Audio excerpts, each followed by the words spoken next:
Three Key Priorities in Crucial U.S.-China Talks by Anthony Zurcher. Traveling with the U.S. Secretary of State, Antony Blinken's first visit to China on Sunday comes nearly 5 months after a major rupture in relations over a Chinese spy balloon. His original trip was abruptly canceled because the balloon, which China says was monitoring weather, drifted across the continental U.S. before being destroyed by American military aircraft.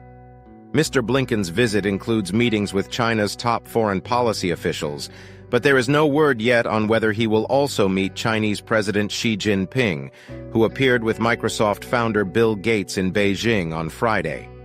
The two global superpowers have a long list of issues that concern them, including high-profile disagreements as well as potential areas of cooperation. Here are 3 key areas that could be at the top of the agenda. 1. Mending relations.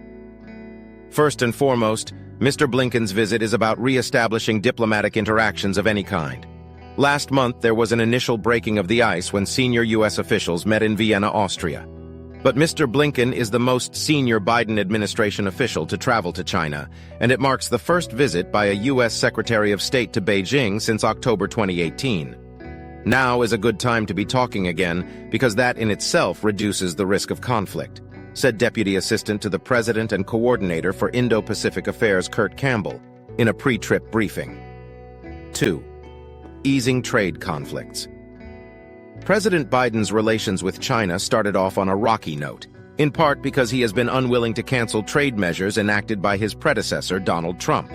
That includes billions of dollars in import tariffs on Chinese-made products. In some areas, Mr. Biden has squeezed even harder, with restrictions on U.S. computer chip exports to China in an effort to maintain U.S. superiority in the most advanced electronics technologies. China responded by enacting its own ban on computer memory chips sold by Micron, the largest U.S. manufacturer. 3. Averting war. After the balloon incident, there were reports that China was considering sending weapons to Russia, where they would be immediately used in the war against Ukraine. U.S. government officials have backed away from those accusations of late, removing what could have been a particularly contentious issue for the two nations that risked turning the Ukraine-Russia conflict into a proxy war.